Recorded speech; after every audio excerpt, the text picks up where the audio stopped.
To the second segment of the show for today. We're talking to Alana McLaughlin, who's given us some information in reference to the end of slavery and the beginning of what might be eventually referred to as the period of separation and segregation.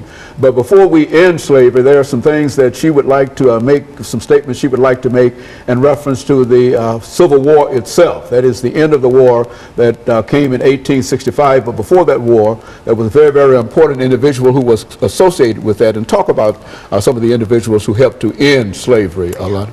Well, on October 16, 1859, a white visionary abolitionist named John Brown led a band of 21 men, 5 of whom were African American, in the seizure of Federal Arsenal at Harper's Ferry. After holding the site for several hours, Brown and his followers were captured by Federal troops under the command of Robert E.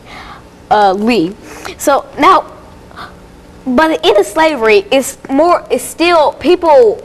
Well, in the end of slavery, people were still kind of flabbergasted. They were like, "It's over. I'll let them go. I'm not letting them go." It's like, so the aftershock of slavery basically was still, people were still being awfully difficult trying to work with African Americans for a better land or for a better life. 13th, 14th, and 15th Amendments.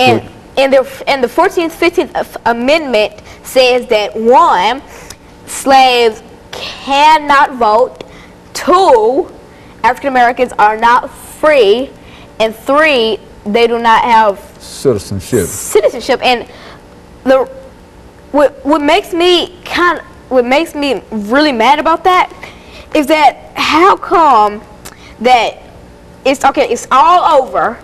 This is before segregation. It's all over. This is the little point in time where slaves actually get to have a life. And the 14th, 13th, and 15th Amendment just takes all that right away from us.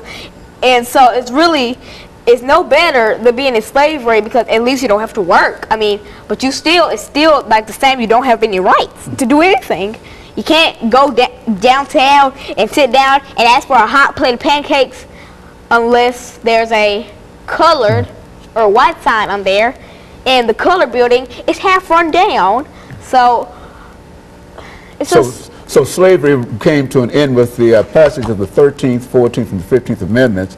Then you're now talking about separation, segregation. What are some of your thoughts in reference to separating people because of color? What do you think about some of those things? Separating people because of color is really ridiculous, because, you know, we all originated from one place, which was Africa.